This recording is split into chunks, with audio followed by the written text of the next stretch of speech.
How's it going, Arizona youth leaders and pastors? Hope you guys are having a great Thursday and off to a great start. We're here live having our discussion right now with Scotty Gibbons. And so, Scotty, thanks for joining us today. Hey, man, glad to be on. I know, Scotty, I love that you are right now finding a place at the airport to be able to join us because you're on a mission, and I appreciate you just journeying through this book with us. I know the Big Ten, we've been having talks each month and been able to talk about some key essentials in youth ministry. And if you're joining us and maybe you're watching a little bit at a later time, just welcome. And I'm glad you could be able to join this conversation, this discussion. We have youth pastors meeting all across the state, and it's incredible just to see what God is doing. And Scotty, I know that you've been traveling. You know, last weekend you were with Josh Wellborn, one of the UID up in Michigan, and speaking at their youth convention, and speaking all over the place and just traveling. But if you could just share maybe what it is you're seeing God do in the youth across the nation, just kind of give us a little bit of a glimpse of that. Yeah, it really is a fun season, Griff, because it seems like each weekend you're at a different youth convention, you're in a different district, different state, and yet you're seeing God do all these cool things. Like I know you guys just finished up with youth convention in Arizona, so I was following you from a distance and praying for you and cheering you on. And it was just neat, though, to be following how God was working in Arizona while I'm in Michigan, and seeing God do crazy things with Speed of the Light, seeing all these young people getting saved. Before that, the youth convention was in Montana, a trip between those two, South Carolina, and then today I'm headed to Florida. And each time I just shake my head because this is not some isolated pocket where God is just doing some thing or some small something, but instead you just get this sense that all of us are a part of God's bigger picture work, and He's working sovereignly, meaning He knows just what every convention needs, even though you see like some constants like souls are being saved, young people are being called to ministry, young people are being filled with the Spirit, dollars are being raised for missionaries. Those are some constants, but the individual stories, they are as unique as the person telling them, and so God really is doing cool stuff at all of these different places. And yet I want to make a quick distinction, Griffin, before we jump into our talk, is that we celebrate what God's doing at all these different places, but I want to say right now, with Jesus listening, so I cannot lie, I'm not just fluffing you or making this up, but the reality is what's happening in Arizona is unique in the sense that He is working all over the place, different places, different ways, but there's something special happening in you guys' district, and I think you probably know that better than I do, but just the overall tone or the spiritual temperature of youth convention. But from what I've seen and from what I've heard and the stories and testimonies that are coming in, man, you guys are in a sweet spot in God's blessing, and so cool things are happening there in Arizona that I hope that you don't take for granted because they really are exceptional. So that's a quick snapshot there from my eyes. No, it's so good, Scotty, and I just so appreciate you sharing that. It's encouraging, and it is amazing to see the favor of God on Arizona. And I know across this nation, we really believe the best is yet to come. I know that's a mantra. It's something we really declare and believe that we're better together. And when you look at Arizona, and you know, even over the summer, I know, Scotty, you journeyed with us. You were with us at Youth Convention a couple of years ago. And so you had some perspective of what God's doing, and just to see the growth in our churches and our leaders. And you look from youth camp, you know, we were packed out. It was just crazy to see the growth in that. But then to come off of a youth convention like this, where last year we had around 60 churches, this year over 80, and just to see the amazing offering last year that was given to our missionary Jay Brown. And to see what an incredible offering that was at $14,000. Really, I mean, just standing in awe and wonder of what God was doing. I remember texting you and being, wow, look at what God's doing. I'm so proud of our leaders and our students. And then this year, the generosity and Speed the Light giving, over $26,000. Incredible. Lean and family going to Thailand. I was Yeah. so proud in that moment just to see That's so our awesome. leaders and our students, just such a sweet spirit about that and unity, Yeah. and to meet together with our youth pastors and just see what God is doing. It's a team effort, but definitely God is Yeah. blessing it. And so we're Yeah. coming off of that, with that perspective with Youth Convention, coming off of a big event. And I thought how timely this chapter 5 follow up with your book, The Big Ten. Yeah. I really Yeah. love that it's this topic, but I know our youth leaders and pastors across the state are really, that's one thing it's always a big thing about coming off of event. How do you make the most of something like this? From your perspective as well, maybe just right out of the gate, how do you see just the role of a youth pastor, how essential that is with follow-up coming off an event like Youth Convention? Yeah. Well, I think that it's huge. As youth leaders, we're used to hearing young people say things like, oh, I wish I could just live at camp. I don't want it to end. Or they're at a really, really cool experience from Youth Convention. They're like, oh, I don't want to go home. I just wish that we could bottle this up, or just live here forever.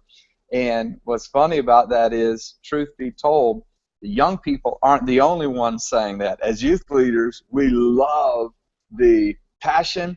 We love the buy-in that we see students, maybe walls that are broken down, maybe they were kind of lukewarm, but now they're fired up. We love the momentum that comes from these big events.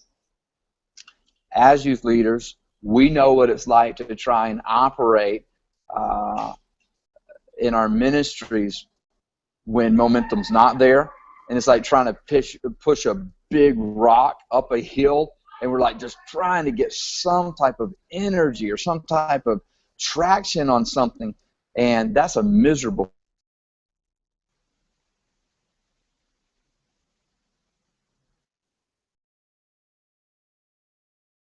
And we also part of.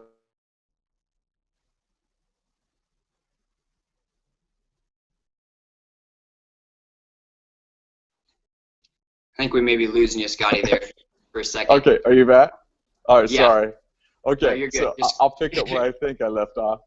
But for the momentum, we want to bottle it up. As youth leaders, we want to say, what can we do to not lose just this forward progress that we're making right now?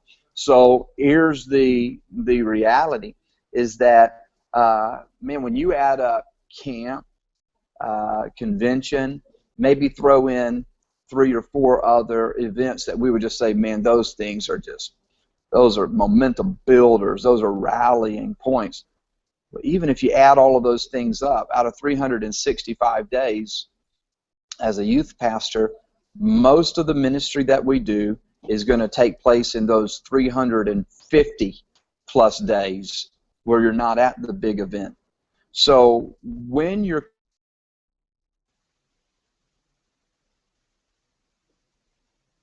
coming off an event to sorry, I'm back here. You're good. When you're coming off an event, you're good. Are we coming off it? Yeah. Are we left to say we have to wait until next year to experience something fun and energetic like that again? Or is it even possible for you as a youth leader to follow up this event, capitalize off of the momentum, keep the energy, keep the forward progress? And I would say that it is. So as we're talking about the book, The Big Ten, as we're talking about the subject of follow-up, what you have to do as a leader is say, as much as you prize and prioritize an event like Youth Convention, you promote it, you budget for it, you go through extensive strategic planning. So I got to get vans, I've got to get rooming lists, I have to get schedules printed up, all of these things. You prioritize it because you know that it's important. I would say because of the fact that you're going to spend 350 days on just the day-to-day stuff, you better make sure that you prioritize and prize the follow-up aspects. Follow-up begins before the event, certainly, but the real bread and butter of follow-up will be what takes place after the event. So before, I think that you'll probably transition maybe more specific questions on it, but just talking about the event themselves, you've got to see it as more than a tag on at the end, more than, okay, now that's over. Oh, man, where did the momentum go? You've got to be as intentional, because that's where you will live the bulk of your ministry. Those 350-plus days will be following up from key encounters or big moments. Yeah, that's so good. Just the intentionality and understanding, obviously coming off of an event, is so important. The follow-up, thinking through that, to go into an event like that, just knowing there's going to be some effort on the tail end. And that's of course, when we're drained, and then, we spent so much energy. Yeah. And we just had just one of those moments, mountaintop moments. What an incredible thing. The last thing we want to do is just work harder in that.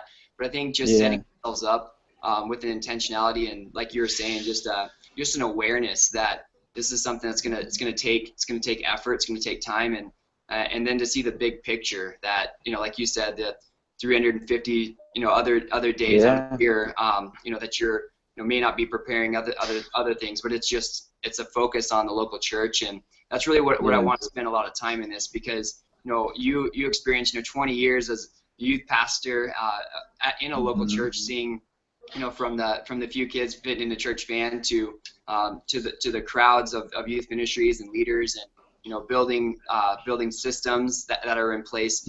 From your perspective, Scotty, what have you seen just regarding the importance of closing the back door? What have you seen as a youth pastor? Those tangible things, lessons learned maybe about the importance of why it's so necessary to close the back door. Yeah. So I would say why it's so necessary, because if convention is a momentum moment, and I think that it was for you guys, I would strongly suggest to you that the real magic happens in the follow-up. If it was as simple as getting your students to a big moment like that, every youth ministry that attends youth convention would be following it up, and 3 months later, 6 months later, going, this is incredible, we're just riding the wave. But the reality is most post-event do return to former momentum or former just mundane grind. But I'm saying to you that what makes this lasting is when you understand that the magic is in the follow-up. So momentum in the event, magic in the follow-up, going, what can I do intentionally? So I'll just talk about that for a few minutes, some of the things that I would say are important. I'm going to maybe go a little counterintuitive on the front part right here, because we think in terms of following up with the kid who got saved, who had some great God encounter. That's important. But before I would get to that, I would say most ministries have more who stayed at home than who came to the event. Not all. So some youth ministries may have 20 students and they actually brought 22 to youth convention. So that happens in some cases. But in a lot of cases, if you added up every teenager in your church, your roster may be closer to 50, but you actually had 26 who attended convention. So I would say you've got to think about the fact that there are some students that you need to begin your follow-up, so to speak, with, who weren't even a part. But how can you include them in this momentum moment instead of moving beyond them? So what are you doing to follow up with students who attend Sunday morning services with their family, but they're not even committed yet to the youth ministry? That's why I say follow-up begins before the event, because you need to be using these momentum events before it happens to go after those, following up on those who aren't even dialed in right now. They don't even come to youth service. These are excuses to have a conversation. Freddie, you don't want to miss this thing. We're about to go. It's going to be killer. It's going to be cool. That's follow-up. You're following up on somebody who's not yet plugged in. So then you get to the event. So beyond just those who aren't a part and trying to get them involved in the front end, what about getting back somebody who is a part of your youth ministry, but they weren't there? Sometimes you think when you come back and you're celebrating, this was awesome, this was awesome, this was awesome. Let me tell you about this story. You think that you're motivating them. The reality is you're showing them how excluded they are. So I'm not saying you don't celebrate. I'm saying you've got to be intentional to say, I know Susie, Wendy, Johnny, you guys weren't able to make it. It was not the same without you. Man, we missed you. Here's some of the cool things that went on. We wanted to share it with you, and you've got to be with us. So think about how you can include them so that they don't resent your testimony. Get them included to where they know you value them even though they weren't there. Next step, I would say, following up on those who were there, keep that conversation going. The very next youth meeting, which most of you had that probably last night, I would guess, but in your first few ones, you want those students who had an encounter to begin to practice articulating it. So asking them, hey, Eddie, everything seems to be rhyming with it, Freddie, Eddie, Betty, so we'll just stick with that vein right now. But Eddie, you had a cool experience. Tell everybody what happened. That might be a stretch for him, but for him to start even so in other words, you're helping them to bring, so it doesn't stay at convention, you're bringing it back to this moment of God did this, and yeah, he delivered me from that, or I've never experienced his presence like that. Man, that is so cool. Now, I just want to ask you guys, what can we do to cultivate that right here and right now tonight? Does God want to do that? So you're helping to bridge it back to that. So I don't know what time it is, Griff, because I'm staring at this screen right now. You be my accountability partner so I don't miss my flight? Yeah, you got about 12 minutes here. You got about 12 minutes, okay. So do you want me to pause right there or jump into another thought on follow-up? Do you want me to give you a chance to interject? No, if you could, because I love what you talked about, just the awareness of who you're following up with, not just the students who had the encounter, but how to capitalize on those experiences for those who didn't yet encounter or didn't have those shared experiences. And I think that's so good. If you could, because I think one of the questions that's really big is just how do you cultivate a welcoming environment?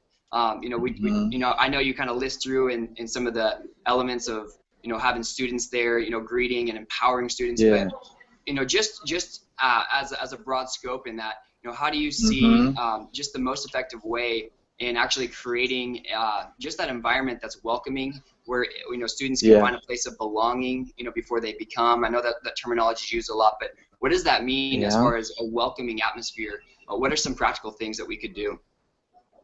Yeah, so that's really good because that's even beyond just a convention. Now you're talking about first-time guests who would just come, which is good because maybe students coming from convention are fired up to bring their friends. So is your ministry even in position to receive them well?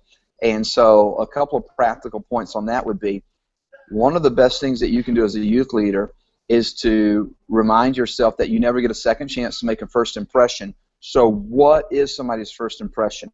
Because your first impression was a long time ago, so you are used to some of the weirdness of your building or some of the peculiarities of your ministry, but people who are coming for the first time, they're not. So have you become acclimated to some things that could really be barriers, and you just don't even notice them anymore? So what do? You step back and you try and take a fresh look at what are students even seeing when they come for the first time to your ministry. And it'd be good if you did not do this little exercise in isolation, but it'd be great if you did it with some students, maybe just one or two students. What do they think students are seeing for the first time? It would be even better if you invite a visitor or two who has come within the last 2 to 4 weeks and just say, what stood out to you? What did you see? And if they talk about some weird banner that's on the wall that's full with religious lingo that scared them, they didn't know if they just stepped into a cult or something, it might be good to pull the banner down. Just kind of change up some of that scenery. If they walked in and you thought you did great because you had a greeter ministry in place, you thought it was mission accomplished because you had somebody at the door, but the feedback that you're getting is they thought it was weird that the socially awkward, obnoxious, extroverted, 8th grade guy was their first greeting when they came in. You might want to revisit that and say, maybe we're not ready for this kid here, Waldo, to be on the greeting team because he was the first impression that a visitor saw. Do they even know where to go when they get there? When they walk in, is it warm and inviting? Is there cool music playing in the background? or is it awkwardly silent? Do you have the room set up to where they walk in and they're immediately the focal point of everybody staring at them, or have you turned the chairs away from the door to where they can ease into the room, not step into the stage area right when they walk in?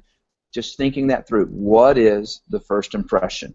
Next step I would say is coach and train your leaders and students to not pounce on a first-time guest, but to be alerted to when they come, this is my chance to make them feel welcome. Practice that. Do role play.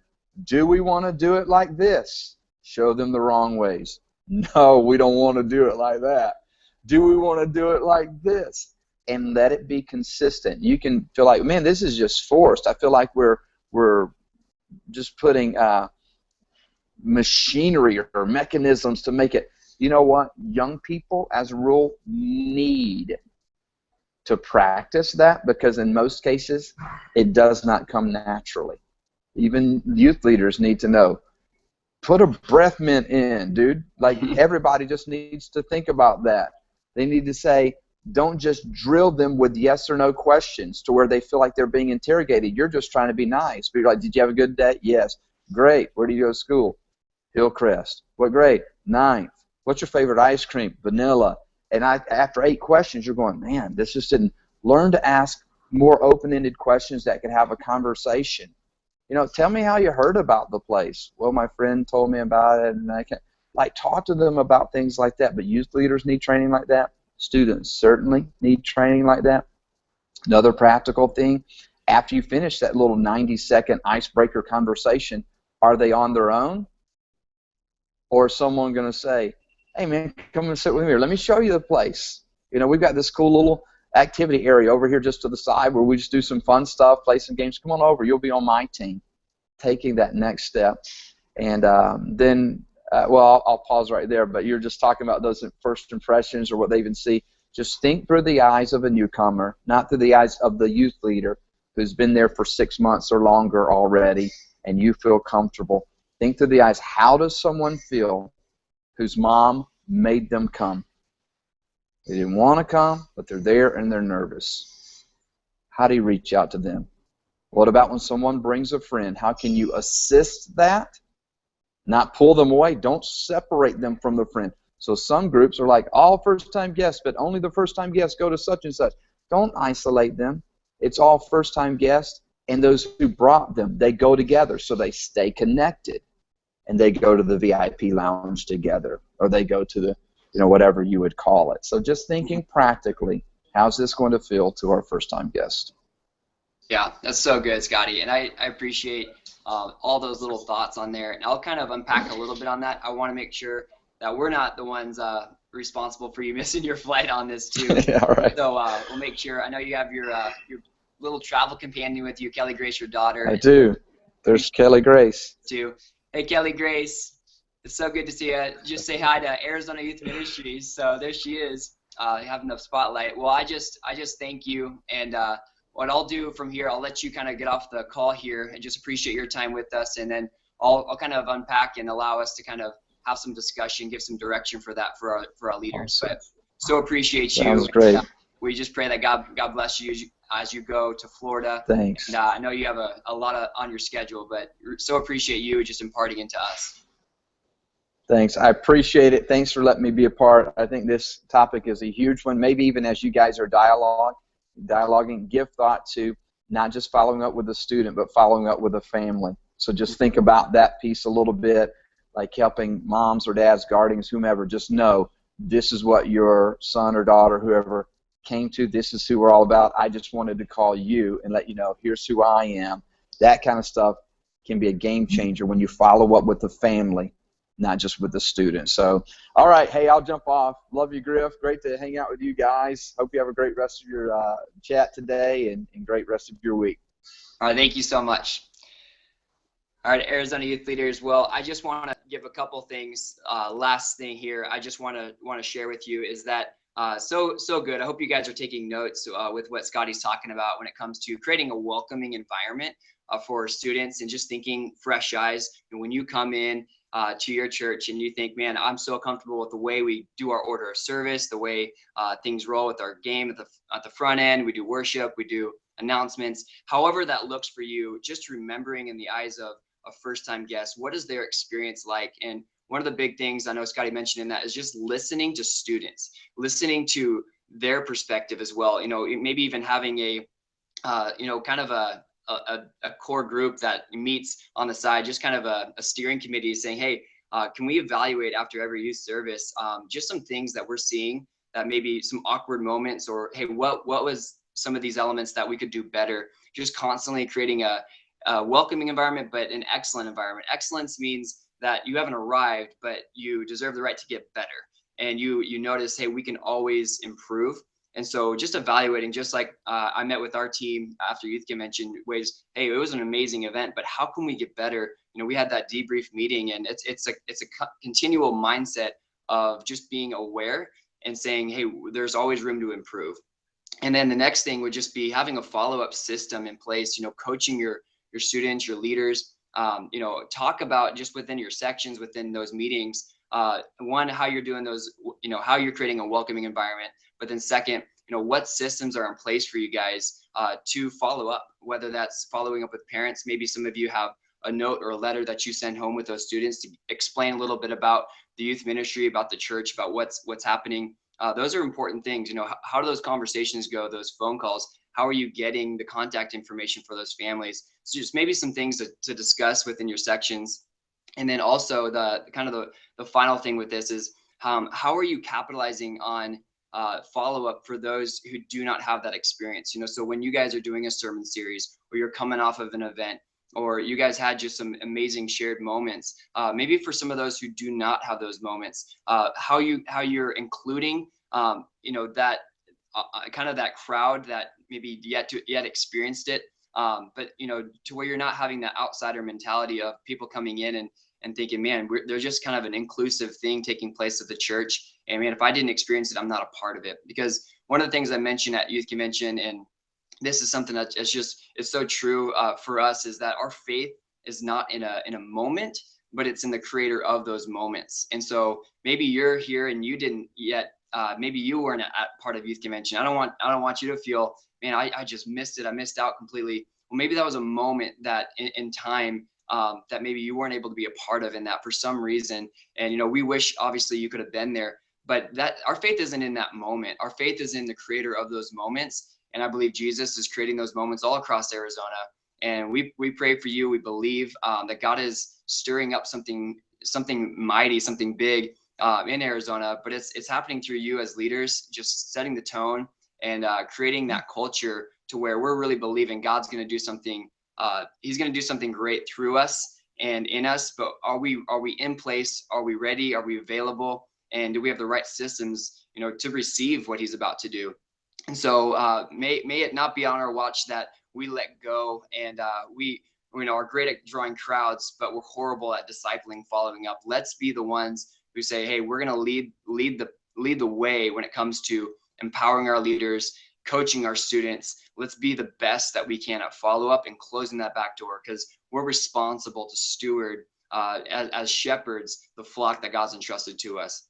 Well, I love you, Arizona youth leaders. I really look forward. We won't be meeting next time in December here, but allow you guys to have a chance with family, with maybe some Christmas things that are taking place at your church. December is a busy month when it comes to that. So we're going to take a break in December, but we're going to pick back up live with Scotty Gibbons in January at our Leaders Summit, which is going to be in Prescott, Arizona. All the information is on our website, azygyouth.org.